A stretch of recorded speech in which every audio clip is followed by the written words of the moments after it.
The Kalari mining station hung like a crystal spider against the dying embers of Proxima 7, its translucent domes catching the red dwarf star's fading light. Inside the main habitat ring, families moved through corridors lined with bioluminescent plants that pulsed with soft blue rhythms, their natural beauty now overshadowed by fear. Station Commander Vera stood in the communications center, her elongated fingers trembling as she adjusted the quantum transmitter. The stress patterns spreading across her pale blue skin resembled dark veins, a biological response her species couldn't control when facing mortal danger. Around her, technicians worked frantically at their stations while the low hum of the station's gravity generators provided an ominous backdrop. Long-range sensors confirm it, reported her deputy, his voice barely above a whisper.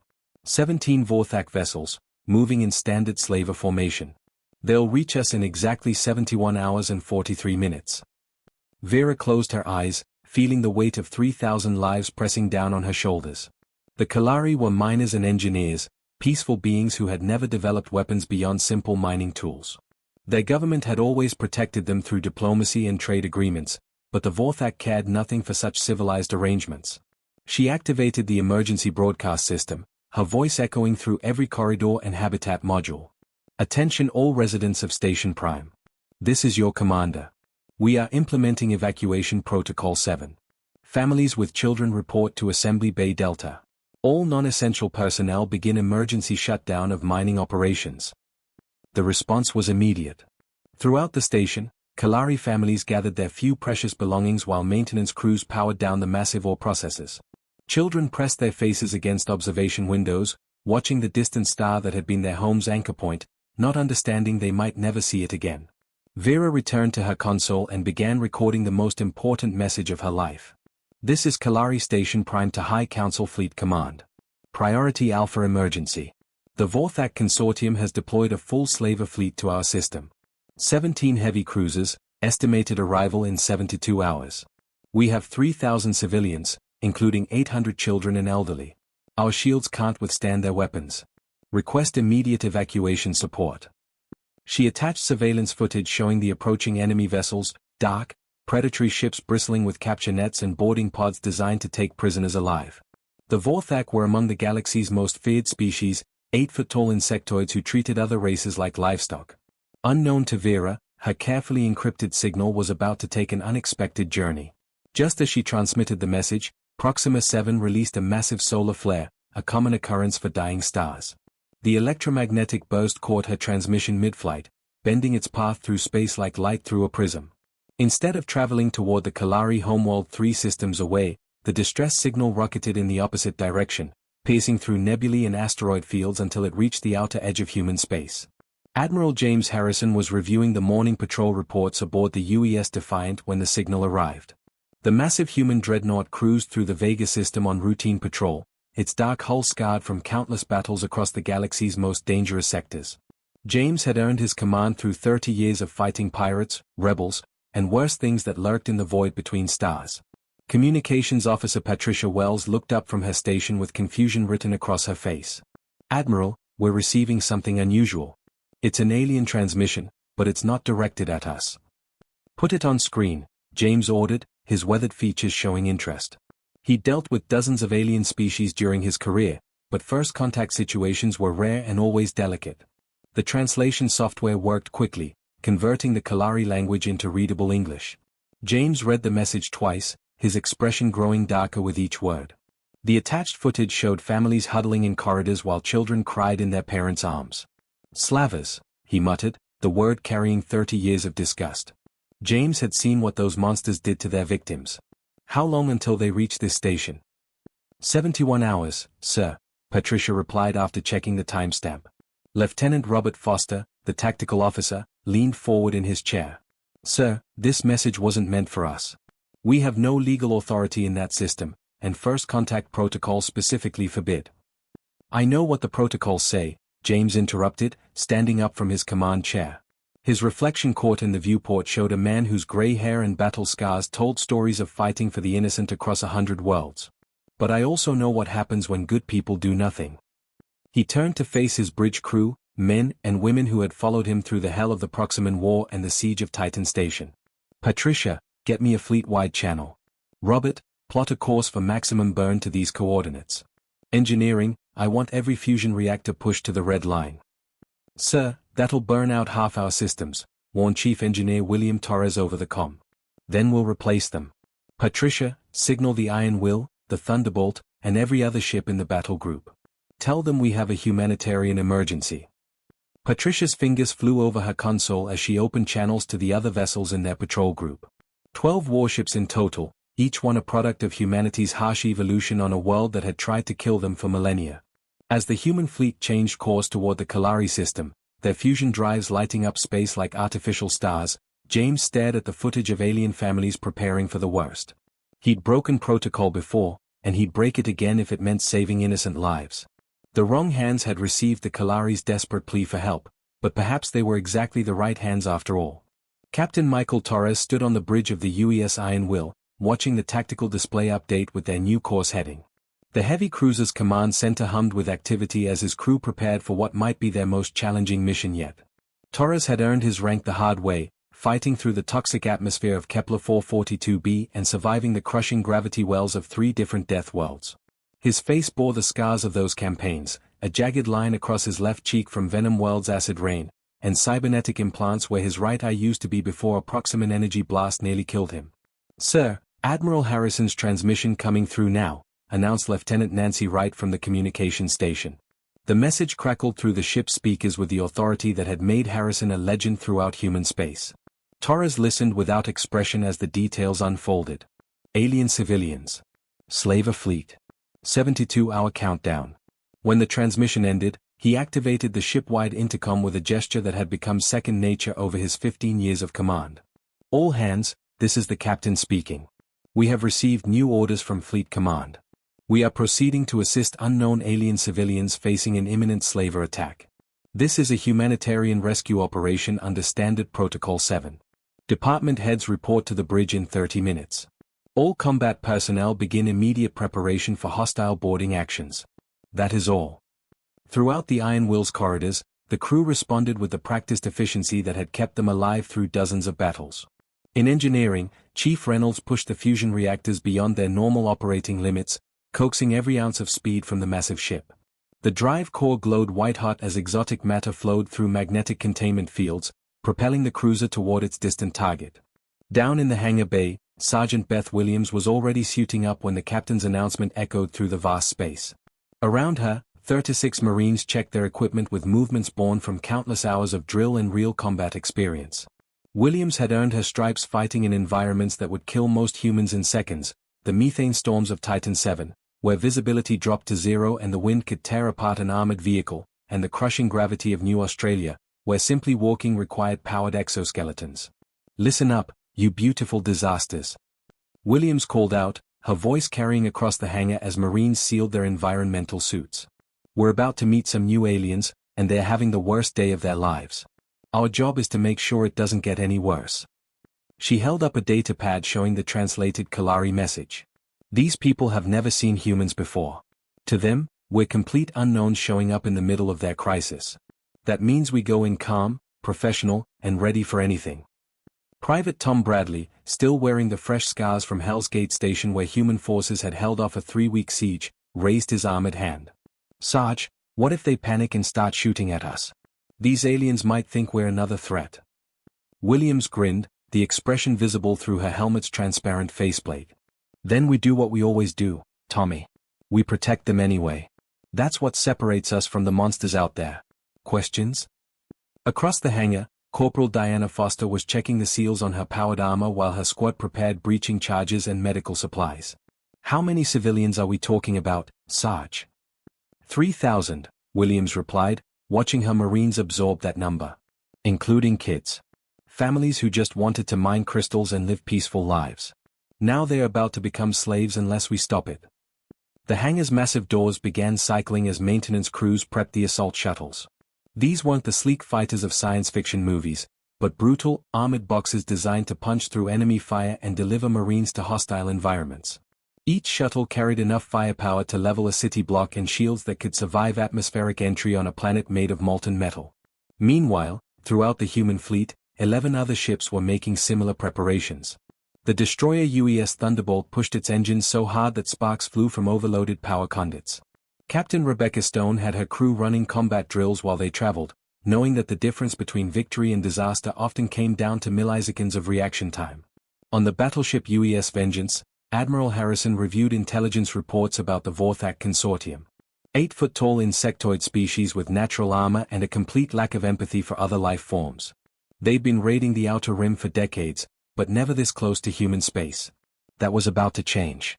The human fleet carved through space like a spear thrust toward the heart of the galaxy, their fusion drives leaving brilliant trails of superheated plasma in their wake. Each ship represented humanity's hard-earned expertise in warfare, gained through centuries of fighting for survival on a world that had tried to kill them since their first breath. As the hours passed, the distance to the Kalari system steadily decreased. In 71 hours, those innocent alien families would face a choice between slavery and death. But they wouldn't face it alone, because the Deathworlders were coming, and they never left anyone behind. The wrong hands had received that desperate message, but perhaps they were exactly the right hands after all. Station Commander Vera pressed her face against the observation deck's reinforced crystal window, watching 12 massive shapes tear through the fabric of space itself. The human fleet emerged from hyperspace in a formation that spoke of military precision and deadly intent. These weren't the graceful, curved vessels of Kalari design or the sleek diplomatic ships of the Galactic Council. These were warships, pure and simple, their dark hulls bristling with weapon systems that seemed to cover every available surface. "By the void," whispered her deputy, his stress patterns flaring so brightly they lit up his entire torso. "Look at the size of them. The largest one is 3 times bigger than our entire station." The UES Defiant dominated the formation like a predator among prey, its kilometer-long hull scarred by battles across a dozen star systems. Weapon turrets the size of office buildings tracked across the mining station with mechanical precision while launch bays opened like hungry mouths, revealing rows of smaller craft waiting inside. Vera's hands shook as she activated the emergency communication system. After sending their distress signal 3 days ago, she had hoped desperately for rescue from their own government fleet. Instead, these terrifying unknowns had arrived first, and she had no idea what they intended.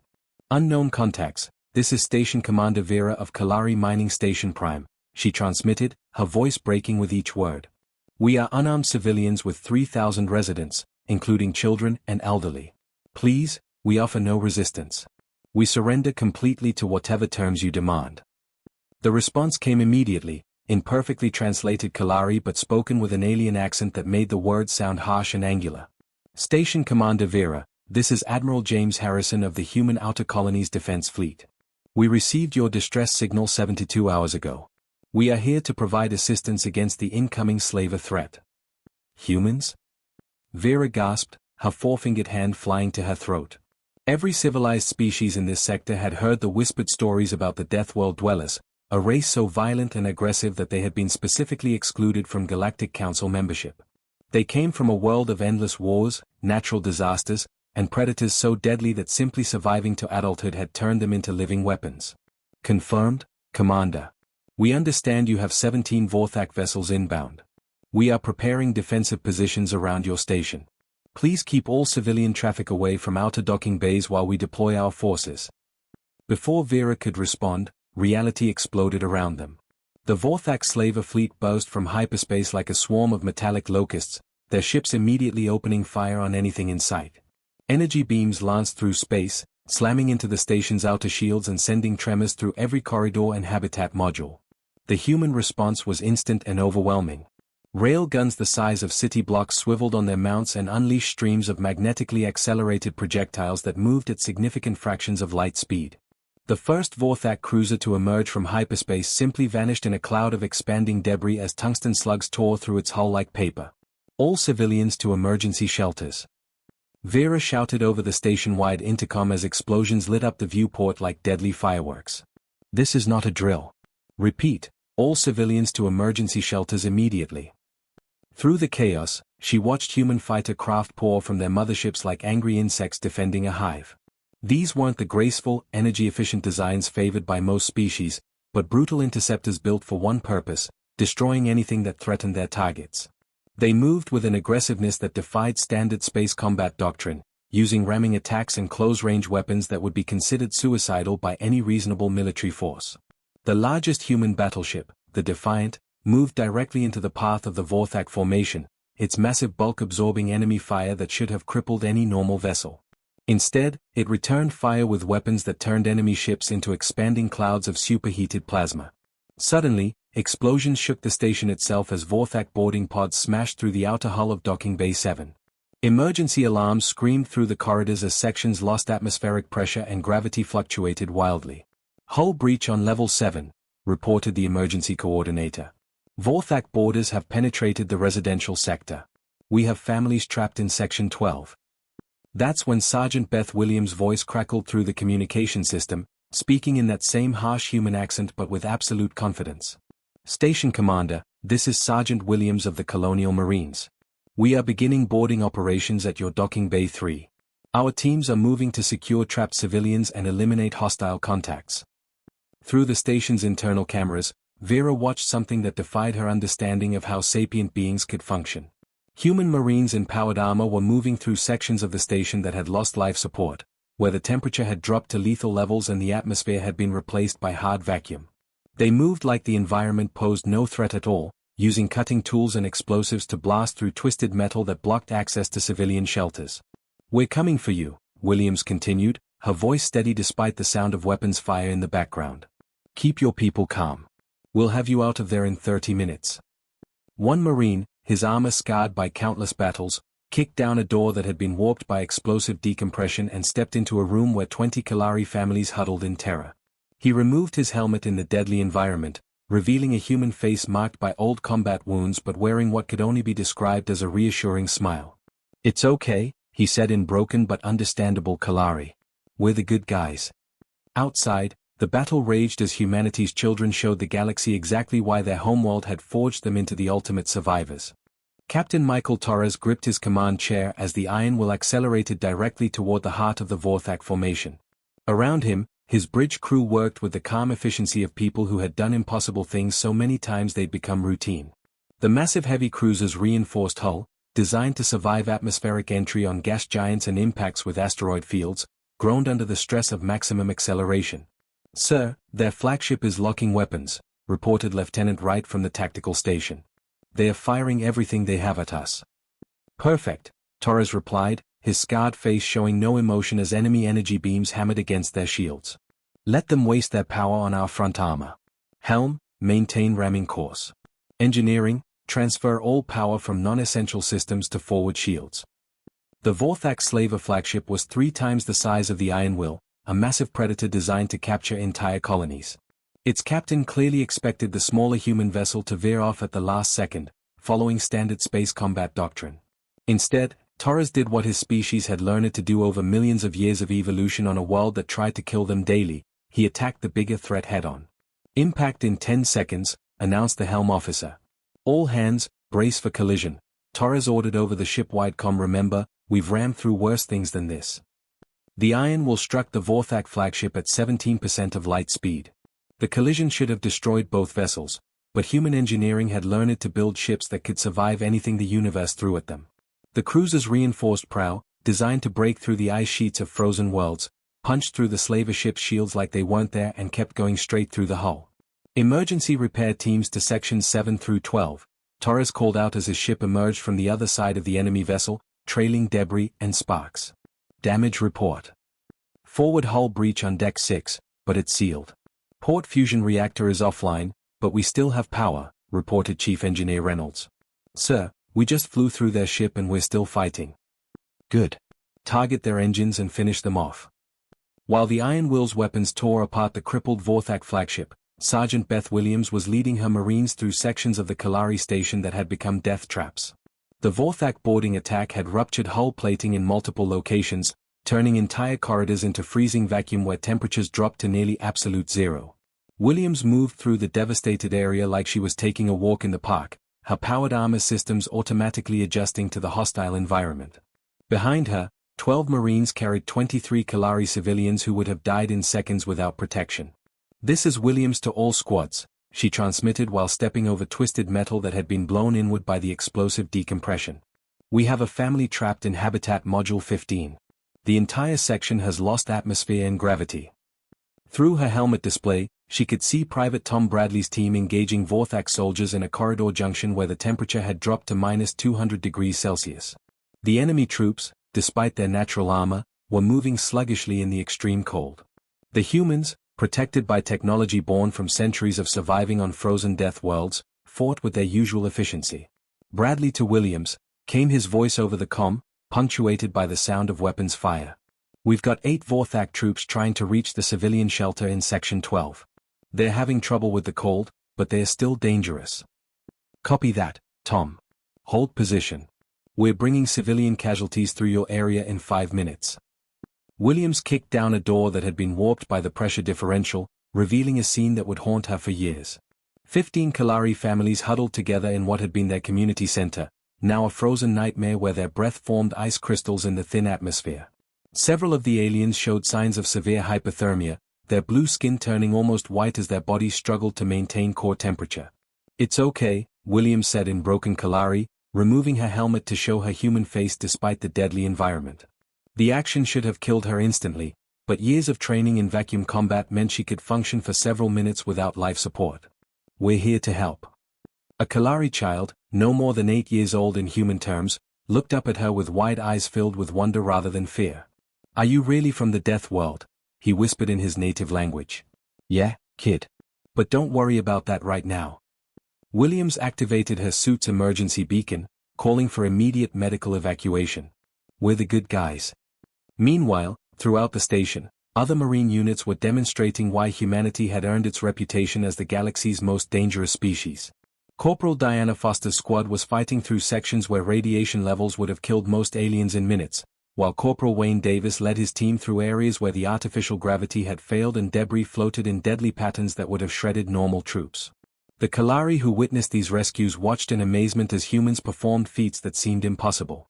They saw Marines function normally in hard vacuum, carry wounded civilians through areas flooded with toxic atmosphere, and fight enemy soldiers in environments that would have been lethal to their own species.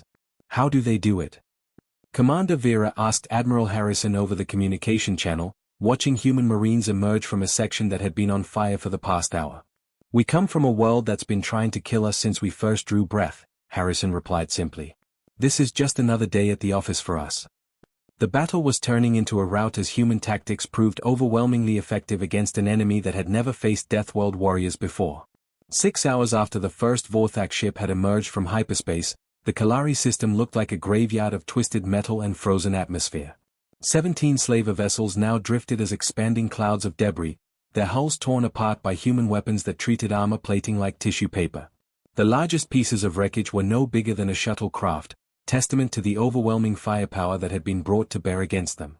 Admiral James Harrison stood in the Kalari Station's command center, his weathered hands clasped behind his back as he watched repair crews work to restore damaged sections.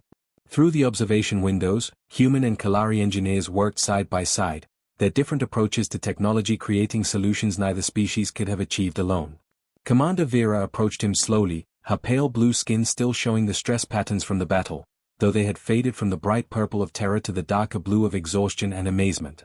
Her four-fingered hands trembled slightly as she offered him a traditional Kalari greeting gesture. Admiral Harrison, she began, her voice barely above a whisper, I have lived for 6 to 7 standard years, and I have never seen anything like what your people accomplished today. Your warriors fought in conditions that would have killed my entire species in moments. You fight like the void itself has no power over you. James turned to face her, his gray eyes reflecting decades of battles fought across the harshest environments humanity had ever encountered. Commander, we come from a world that spent 1 million years trying to kill us every single day. Our oceans tried to drown us, our atmosphere tried to poison us, and our predators tried to eat us. The vacuum of space is just another battlefield to us, no different from the frozen tundras or burning deserts of Earth. Through the command center's displays, they could see the final phases of the rescue operation. Sergeant Beth Williams emerged from the deepest sections of the station, carrying the last group of Kalari civilians who had been trapped when the Vorthak boarding pods had breached the hull. Her Marines moved with the same calm efficiency they had shown throughout the battle, treating the rescue of 3,000 aliens as routine as any other military operation. But why? Vera asked, her large eyes filled with confusion. Our message was not intended for your species. You had no obligation to respond, no treaty requiring your intervention. Why did you risk your lives for strangers? Because it was the right thing to do, James replied simply. Where we come from, you protect those who can't protect themselves. It doesn't matter if they're human or alien, friend or stranger. When someone calls for help, you answer. Unknown to both of them, news of the battle was already spreading across the galaxy through the quantum communication networks that connected hundreds of worlds. The story was simple but shocking. An unknown alien species had intercepted a distress call not meant for them and responded with overwhelming military force to save 3,000 civilians they had never met. On the trading station of Nexus Prime, 3 systems away from human space, the Galactic Council's emergency session was in chaos. Ambassador Kethvar of the Rigelian Republic slammed his crystalline appendage against his podium as he addressed the assembled representatives. They violated every first contact protocol in the Galactic Charter, he declared, his translator struggling with the emotional intensity of his speech. These humans appear from nowhere, destroy 17 ships, and claim it was humanitarian intervention. And they saved 3,000 innocent lives, countered Ambassador Zilnora of the Centauri Federation, her scaled features showing rare approval. When was the last time any of us responded to a crisis with such speed and effectiveness? Meanwhile, in the darkest corners of space where pirates and slavers gathered to plan their raids, a new reality was setting in. The Crimson Brotherhood, one of the galaxy's most feared pirate fleets, held an emergency meeting aboard their flagship hidden in the Tau Ceti Nebula. 17 ships, muttered their leader, Captain Vextor, his scarred face showing genuine fear for the first time in decades. The humans destroyed 17 Vorthak vessels in 6 hours. The Vorthak were the most successful slavers in this sector, and the humans turned them into scrap metal. His lieutenant, a cybernetically enhanced Proximan, pulled up holographic displays showing human ship movements across the outer rim. Sir, our intelligence sources confirm that human patrol groups have increased their presence along all major shipping lanes. They're not just protecting their own territory anymore. They're hunting us. Then we find new hunting grounds, Vextor decided. Far away from human space. Very far away. Back on the Kalari station, Commander Vera was working with human engineers to establish a permanent quantum communication relay that would provide direct contact with Earth's outer colony's defense network. The technology exchange was already proving beneficial to both species, with Kalari crystal growing techniques improving human shield generators while human metallurgy enhanced Kalari mining equipment. This relay will ensure that if we ever need help again, we know exactly who to call, Vera explained to her council of station elders. The humans have proven themselves to be honorable allies who asked nothing in return for their protection. Captain Michael Torres stood on the bridge of the Iron Will, reviewing the final casualty reports from the battle. His scarred face showed the ghost of a smile as he read the numbers: 0 human military losses, 3,000 Kalari civilians saved, 17 enemy vessels destroyed, and 1 new alliance formed.